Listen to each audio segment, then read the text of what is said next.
ইঞ্চি ইঞ্চি মাটি সোনার চাইতে খাঁটি, নগদ রক্ত দিয়ে কেনা। শত্রু বাহানাদার একটি কণাও তার কেড়ে নিতে কেউ পারবে না। ইঞ্চি ইঞ্চি মাটি সোনার চাইতে খাঁটি, নগদ রক্ত দিয়ে কেনা। কসম সেই খোদার একটি কণাও তার কেড়ে নিতে কেউ পারবে না। রঙের তুলিতে আঁকা সবুজের ছায়া ঢাকা সুজলা সুফলা পরিপাটি। লক্ষ শহীদ গাজী রেখেছে জীবন বাজি, করেছে স্বাধীন এই মাটি। বাংলাদেশ আমার, তোমার বাংলাদেশ সবার প্রাণ। ধন্য ধন্য আমি সবার চাইতে দামি বাংলা মাটির সন্তান।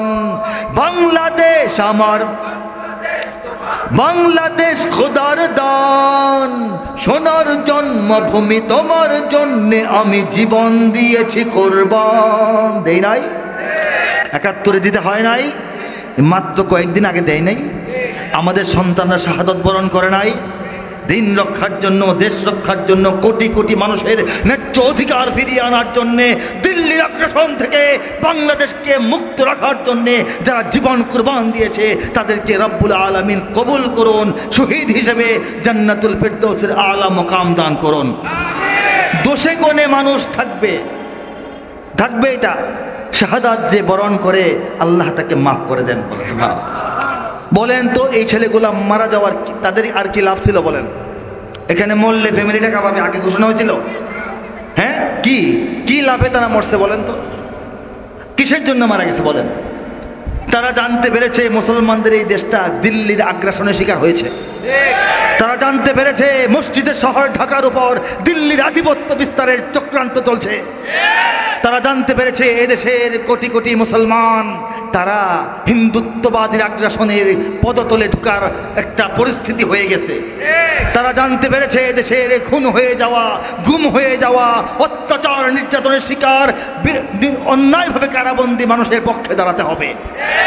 জালিমের বিরুদ্ধে মজলুমের লড়াইটাকে জিহাদ বলা হয়, বলেন ঠিক কিনা? জালিমের বিরুদ্ধে মজলুমের পক্ষে যারা দাঁড়িয়েছে আল্লাহ পাক তাদেরকে কবুল করুন। তবে যারা নতুন প্রজন্মের সন্তান, এখানে অনেকেই এসেছো, আমি বলতে চাই এই যে বিপ্লব, এই যে আত্মাহুতি, এই যে শাহাদাত, এই যে অভ্যুত্থান, এই যে আন্দোলন, এই যে জাগরণ, এটা হচ্ছে কোয়ার্টার ফাইনাল, সেমিফাইনাল, ফাইনালটা বাকি আছে। বাংলাদেশকে তার চূড়ান্ত সীমারেখায়, চূড়ান্ত লক্ষ্য বিন্দুতে পৌঁছানোর আগ পর্যন্ত আমাদের চূড়ান্ত লড়াই শেষ হবে না। আর সেই চূড়ান্ত লক্ষ্য বিন্দু হচ্ছে ইসলাম। ঠিক কিনা? চিৎকার করে বলুন। সে পর্যন্ত লড়াই আমাদের চালিয়ে যেতে হবে, আমাদেরকে জেগে থাকতে হবে। কথা সত্য কিনা? যে কথা বলছিলাম, চারিদিকে দুশ্মন আছে না নাই? চারিদিকে দুশ্মন, ভেঙো না মন, সাহস জমিয়ে রাখো বুকে। ইমান জিন্দা করে জিহাদের হুঙ্কারে পরাজিত করো শত্রুকে। চারিদিকে গাদ্দার ভিনদেশি তাবেদার, সজাগ দৃষ্টি রাখো সবে।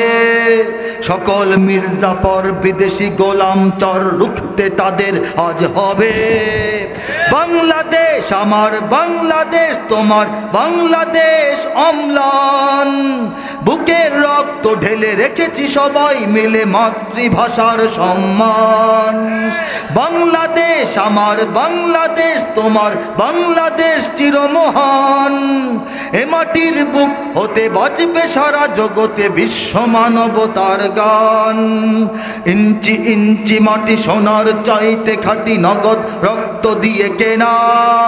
কসম সেই খোদার একটি কণাও তার কেড়ে নিতে কেউ পারবে না। রঙের তুলিতে আঁকা সবুজের ছায়া ঢাকা সুজলা সুফলা পরিপাটি। লক্ষ শহীদ গাজী রেখেছে জীবন বাজি, করেছে স্বাধীন এই মাটি। বাংলাদেশ আমার, বাংলাদেশ খোদার দান। সোনার জন্মভূমি তোমার জন্যে আমি জীবন দিয়েছি কোরবান। বাংলাদেশের সঙ্গে ইসলামের সুগভীর সম্পর্ক, এটা আমাদের তরুণদেরকে ভালো করে বুঝতে হবে। বাংলাদেশের জন্ম আমরা মনে করি ৭১ থেকে, 71 থেকে এই দেশটার নাম ধার্য করেছি, এই জমিনটাকে 71 থেকে, এই মাটিটা, এই জমিনটা, বাংলাদেশের এই মানচিত্রটা কি 71 থেকে না আগেও ছিল দুনিয়াতে? অসংখ্যবার অসংখ্য যুদ্ধ, অসংখ্য লড়াই, অসংখ্য সংগ্রাম, বিপ্লবের মাধ্যমে বহিঃশত্রুর হাত থেকে এই জমিনকে রক্ষা করতে হয়েছে। 71-এর আগেও অনেকবার মুক্তিযুদ্ধ হয়েছে, ঠিক কিনা বলেন? পরেও হয়েছে, আরও হবে প্রয়োজনে, ঠিক কিনা বলেন? এই জমিন ইসলাম এবং মুসলমানিত্বের পরিচয়ের ভিত্তিতে আমরা পেয়েছি। বঙ্গ যখন ভঙ্গ হয়, ব্রিটিশ আমলে বঙ্গ ভেঙে 2 ভাগ হয়, তখন হিন্দুত্ববাদী পরিচয়ে পশ্চিমবঙ্গ আর মুসলমানিত্বের পরিচয়ে এই পূর্ববঙ্গ আমরা লাভ করি, ঠিক কিনা বলেন? এরপর যখন ইংরেজরা চলে যায়, এই দেশকে ভাগ করে দিয়ে যায়, হিন্দুদের ভারত, মুসলমানদের কি দেয়া যাবে এটা নিয়ে আলোচনা চলছিল। সেই আলোচনায় আমাদের একজন গ্র্যান্ড লিডার, আমাদের একজন জাতীয় নেতা, শেরে বাংলা একে ফজলুল হক, তিনি লাহোর প্রস্তাব পেশ করেন। সেখানে বলেন যে ইংরেজরা চলে যাবে, হিন্দুদের আলাদা রাষ্ট্র হবে, মুসলমানদের আলাদা রাষ্ট্র সমূহ হবে। কি বলেন? স্টেট, একটা কমা দিয়া এস দেওয়া, স্টেটস, কিছু রাষ্ট্র হবে মুসলমানদের, একটা রাষ্ট্রের কথা উনি বলেন নাই। সেই হিসেবে বর্তমান পাকিস্তান আলাদা মুসলিম রাষ্ট্র হওয়ার কথা, এই বঙ্গ বাংলাদেশ আলাদা মুসলিম রাষ্ট্র হওয়ার কথা, আরও 2-1টা হওয়ার কথা, হায়দ্রাবাদ, পাঞ্জাব, কাশ্মীর হওয়ার কথা। কিন্তু মিস্টার জিন্নাহ তিনি এই কমা উঠায় দিয়া, এস কেটে দিয়া এটাকে একটা স্টেট বলেছেন, যে কারণে এই পশ্চিম পাকিস্তান ভারতের এক পারে আরেক পারে আমরা, এই 2 পাকিস্তান মিলে 1 পাকিস্তান হইল। এটা ভৌগোলিকভাবে ভুল ছিল, ঐতিহাসিকভাবে এটা বেমানান ছিল, মানচিত্রের দিক থেকেও এটা এক রাখা অসম্ভব ছিল, যে জন্য সম্ভব আর হয় নাই এক রাখা। এর মধ্যে পাকিস্তানিরা আমাদের উপর জুলুম শুরু করলো, রাজনৈতিক আগ্রাসন, অর্থনৈতিক শোষণ, সাংস্কৃতিক আগ্রাসন। এর প্রতিবাদ করতে গিয়ে জালিমের বিরুদ্ধে মজলুমের যুদ্ধ হলো, বাংলাদেশ স্বাধীন হলো, বলেন ঠিক কিনা? কিন্তু বাংলাদেশ পাকিস্তান ভুক্ত হয়েছিল মুসলমানের পরিচয়ে। যদি এই পরিচয় না হতো, ভারতের পেটের ভিতরে ভারতই হওয়ার কথা ছিল, ঠিক কিনা? এই জমিনটা আলাদাভাবে পাইলাম কিসের পরিচয়ে? ইসলামের পরিচয়ে, মুসলমানিত্বের পরিচয়ে। যে কারণে এই বঙ্গে নির্মিত, এই পশ্চিম পাকিস্তানে তৎকালীন নির্মিত আমাদের হাইকোর্ট, আমাদের সুপ্রিম কোর্ট, আমাদের বঙ্গভবন, আমাদের গণভবনের ছাদের উপর দেখবেন মসজিদের মিনার আছে না নাই? হাইকোর্ট দেখলে মসজিদ মনে হয় না? আমাদের সুপ্রিম কোর্ট দেখবেন, বিশেষ ট্রাইব্যুনাল ভবন দেখবেন, দেখলে মনে হয় জাতীয় মসজিদ, ঠিক কিনা বলেন? বাংলাদেশের হাইকোর্ট, সুপ্রিম কোর্ট, ঢাকা বিশ্ববিদ্যালয়ের শহীদুল্লাহ হল এবং প্রধান যে হল, কার্জন হল, এগুলি দেখতে তো মসজিদের মতো, মিনার দেওয়া, মসজিদের মতো খিলান দেওয়া। এই ডিজাইন কেন হলো? মুসলমানদের জমিন এই জন্য হলো। এখন মুসলমানিত্বকে বাদ দিয়ে, ইসলামকে বাদ দিয়ে নতুন করে বাঙালি সংস্কৃতির নামে হিন্দুয়ানি চালানোর চেষ্টা করা হয়। আমাদের বইয়ের, ইসলাম বইয়ের পৃষ্ঠার মধ্যে অন্য ধর্মের পৃষ্ঠা ঢুকে যায়। এই ষড়যন্ত্রগুলো, সমস্ত ষড়যন্ত্র, এইগুলি হলো ওয়ামাকারু। আল্লাহ বলেছেন তারা ষড়যন্ত্র করে, বলেন সুবহানাল্লাহ। আল্লাহ কি করেন? ওয়ামাকার আল্লাহ, আল্লাহও তার কৌশল করেন। আল্লাহর কৌশল কি? আল্লাহর কৌশল আমরা দেখতে পাচ্ছি। আল্লাহর কৌশল আছে বলেই আমাদের তো কিছুই নাই ভাই, আমাদের নাই টাকা পয়সা। যারা দিনদার মুসলমান তৌহিদি জনতা, আমাদের টাকা পয়সা নাই, আমাদের বিদেশি শক্তি নাই, আমাদের মিডিয়ার সমর্থন নাই, আমাদের মধ্যে ভালো সংগঠন নাই, আমাদের যোগ্য নেতা নাই, যোগ্য নেতাদের মধ্যে ঐক্য নাই, ঠিক কিনা বলেন? এই নাই পার্টি, এর মধ্যে যারা নাকি আমাদেরকে সম্পূর্ণই নাই করতে চায়, তারাই নাই হয়ে যায়, আল্লাহ আমাদেরকে রাখেন, ঠিক কিনা জোরে বলেন? এটাই ওয়ামাকার আল্লাহ। আল্লাহর চিন্তা, আল্লাহর পরিকল্পনা বাংলাদেশ নিয়ে ভিন্ন, যেটা আমেরিকার মাথায় ধরবে না, দিল্লির মাথায় ধরবে না, বেজিংয়ের মাথায় আসবে না, স্বদেশি কোলাঙ্গারদের মাথায় আসবে না। আল্লাহ আমাদেরকে রক্ষা করবেন, আমাদেরকে শেষ পর্যন্ত নিয়ে যাবেন, ঠিক কিনা বলেন? সেদিনের অপেক্ষায় আছি। একটা সঙ্গীত গিয়েছিলাম ঘটনা ঘটার আগে, ঘটনা ঘটার পর দেখে লিখি নাই, আগে লিখেছি 5-6 বছর আগে প্রকাশ হয়েছে, তারপর ঘটনা ঘটেছে, মিলায় দেখবেন। রাজি আছেন? ইমানের সৈনিকেরা ভয় পেও না, রাত্রি আধার হচ্ছে বলে। গিয়েছিলাম না? কারা আগে শুনেছি? কারা? অল্প মানুষ শুনেছি, আগে হব তরুণরা। ইমানের সৈনিকেরা ভয় পেও না, রাত্রি আধার হচ্ছে বলে, যত রাত হোক না আধার আসবে সকাল সময় হলে, যত রাত হোক না আধার আসবে সকাল সময় হলে। সকালের আবহাওয়া আসতেছে না? ঠিক কিনা বলেন? এ স্বাধীন জন্মভূমির রক্ষীরা সব প্রস্তুতি নাও দিন বদলে, এ স্বাধীন জন্মভূমির রক্ষীরা সব প্রস্তুতি নাও দিন বদলে। এ লড়াই লড়তে হবে শক্তি সাহস বুদ্ধি বলে, এ লড়াই লড়তে হবে শক্তি সাহস বুদ্ধি বলে। গেছিলাম জালিমের থামবে জুলুম, আর কটা দিন ধৈর্য ধরো, ছোট হার নাও সয়ে আজ সামনে বিজয় আসবে বড়। কত আর রাজপথে লাশ পড়বে, এবার লড়াই করো, কত আর রাজপথে লাশ পড়বে, এবার লড়াই করো। এ সময়ে পাল্টে যাবে উল্টো বাতাস বইবে ঝড়ো, এ সময়ে পাল্টে যাবে উল্টো বাতাস বইবে ঝড়ো। উল্টো বাতাস বয় নাই? শহীদের রক্ত ধারায় এদেশের পাড়ায় পাড়ায়, শহীদের রক্ত ধারায় এদেশের পাড়ায় পাড়ায়। সময়ের এক ইশারায়, সময়ের এক ইশারায় লক্ষ আগুন উঠবে জ্বলে। ইমানের সৈনিকেরা ভয় পেও না, রাত্রি আধার হচ্ছে বলে, যত রাত হোক না আধার আসবে সকাল সময় হলে। এ স্বাধীন জন্মভূমির রক্ষীরা সব প্রস্তুতি নাও দিন বদলে, এ লড়াই লড়তে হবে শক্তি সাহস বুদ্ধি বলে, এ লড়াই লড়তে হবে শক্তি সাহস বুদ্ধি বলে। লড়াই আগেও হয়েছে, আন্দোলন হয়েছে, চেষ্টা হয়েছে। 3 মাস প্রচার করে ঢাকায় মানুষ গিয়েছে, 3 ঘন্টার মধ্যে মায়ের খেয়ে বিদায় হয়েছে। মনে আছে? শক্তি সাহস বুদ্ধি বল 4টা একসঙ্গে ছিল না, এই জন্য এটা হয়েছে। আল্লাহ পাক লেখাইছেন ঘটনার আরো 5-6 বছর আগে। কি লাগবে? এ লড়াই লড়তে হলে কি লাগবে? শক্তি সাহস বুদ্ধি বল। কবিতার লাইনে আল্লাহ ঢুকাই দিয়েছেন, শক্তি সাহস আছে বুদ্ধি নাই, কাজ হবে। শক্তি বুদ্ধি আছে, সাহসই নেই, কাজ হবে। সাহস আছে বুদ্ধি আছে, শক্তি নেই, কাজ হবে। আমাদের ছেলেরা, আমাদের তরুণরা, আমাদের সন্তানরা, নতুন প্রজন্ম, দেশপ্রেমিক প্রজন্ম, তারা চরম শক্তি প্রদর্শন করেছে, ঠিক কিনা জোরে বলেন?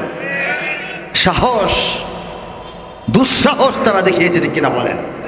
আর বুদ্ধি দিল্লির চাইতে 1 কাঠি বেশি বুদ্ধি তারা দেখাতে পেরেছে, ঠিক কিনা বলেন? তা না হলে কাজ হতো না। এরপরেও কাজ হচ্ছে না, হবে কি হবে না, কি হবে না হবে, ঠিক কিনা? সর্বশেষ বল, শক্তি সাহস বুদ্ধি বল। কিছু বল যখন আশপাশ থেকে যুক্ত হয়েছে, বিজয় সহজ হয়েছে। সেই বলটা কি? অনেক রকম আপনারা জানেন। কিছু বন্দুকের নল একদিক থেকে কেবলা পরিবর্তন করে আরেক দিকে এসেছে, ঠিক কিনা? তারপর এ মাটির এ স্বাধীন জন্মভূমির রক্ষীরা সব প্রস্তুতি নাও দিন বদলে। স্বাধীন জন্মভূমির যারা রক্ষী তাদের বিজয় হয়েছে। কথা ঠিক কিনা বলেন? শোনেন, সরকার পরিবর্তন মাহফিলের আলোচনার বিষয় না। সরকার পরিবর্তন অতীতেও দুনিয়াতে হয়েছে, বাংলাদেশে হয়েছে, সামনেও হবে, হবে না? এটা বিরাট আনন্দের কিছু না। একজনকে নামাইছে না, একজন আসবে, তাকে একবার নামাইতে হবে, হইতে পারে। এই জাতির আনন্দের বিষয়টা ছিল ভারতের আগ্রাসন থেকে বাংলাদেশ মুক্ত হয়েছে। নতুন স্বাধীনতা, নতুন মুক্তিযুদ্ধ, এই জন্য বলা হয়, ঠিক কিনা বলেন? একটা ক্ষমতাসীন সরকারের পরিবর্তন আগেও তো হয়েছে, এরশাদকেও তো জোর করে নামাতে হয়েছিল, ঠিক কিনা বলেন? সামনেও এরকম ঘটনা ঘটতে পারে, ওইটা আমাদের বড় আলোচ্য বিষয় না। দেশটা চলে গিয়েছিল বিদেশিদের হাতে, ইসলামের এই দেশ চলে গিয়েছিল মুশরিকদের হাতে, ঠিক কিনা? সেখান থেকে আল্লাহ পাক মুক্ত করেছেন। এটা হচ্ছে আমাদের মৌলিক এবং বড় বিজয়, ঠিক কিনা? সেই বিজয়টা আমাদের প্রয়োজন ছিল। আল্লাহ রাব্বুল আলামিন এই দুনিয়ার যখন এন্ডিং টাইম হবে, শেষের দিকে আসবে, ইতিমধ্যে শেষ টাইমে আমরা ঢুকে গেছি। একদিকে কুফর, একদিকে ঈমান, একদিকে শিরক, একদিকে তাওহীদ, একদিকে বাতিল, একদিকে হক, একদিকে মিথ্যা, একদিকে সত্য, একদিকে দুনিয়ার তাবৎ জালিম শক্তি, আরেকদিকে মজলুম যখন লড়াই করবে, সেই লড়াইয়ে বাংলাদেশের 20 কোটি মুসলমানকে সামনের কাতারে আল্লাহ পাক নিয়ে যাবেন। যদি আমরা তৈরি থাকি, তৈরি আছি কিনা? লিল্লাহি তাকবীর, লিল্লাহি তাকবীর।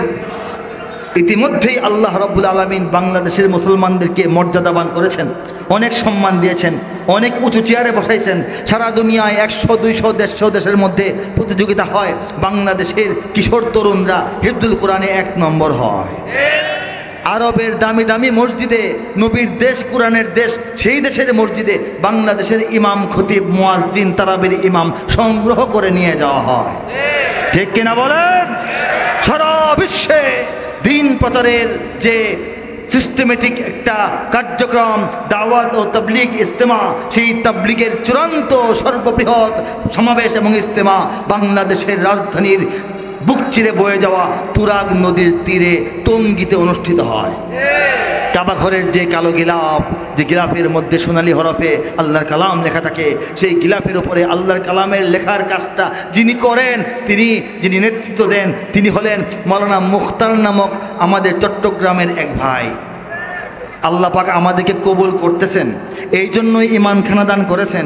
বিনা কষ্টে, বিনা শ্রমে, বিনা ব্যয়ে, বিনা চিন্তায়, বিনা মেহনতে, বিনা পরিশ্রমে, বিনা পেরেশানিতে ঈমান দিয়ে রেখেছেন। এটা নিয়ে খালি ডাল ভাত খায়া কোনোরকম টিক্কা থাকেন, সামনে দিন আসবে, সামনে সময় আসবে, আল্লাহর পক্ষ থেকে দুনিয়ার এন্ডিং টাইম চলে আসবে এবং ডাক আসবে, সেই ডাকে সাড়া দিতে হবে। দাওয়াত এসেছে নয়া জামানার, ভাঙা কিল্লায় ওর নিশান, বাজিছে দামামা বাঁধরে আমামা, শির উঁচু করে মুসলমান। যখন দামামা বাজবে তখন মাথায় পাকড়ি বেঁধে আমাদের যুবকদেরকে বলতেছি, মাথা উঁচু করে দাঁড়াতে হবে। ঠিক কিনা? ভাঙা কেল্লায় নিশান উড়াতে হবে, সেই নিশান নিয়ে দিল্লির লাল কেল্লা পর্যন্তও যেতে পারে। কথা ঠিক কিনা বলেন? সেখানে 2-4 ওয়াক্ত নামাজ পড়া, তারপর সেই নিশান নিয়ে, সেই কাফেলা নিয়ে আমরা সেই সিরিয়ার সাদা মসজিদের মিনার পর্যন্ত পৌঁছাইতে পারি। কারা কারা তৈরি? আমরা হাত তুলে দেখাবো। লিল্লাহি তাকবীর, লিল্লাহি তাকবীর, লিল্লাহি তাকবীর।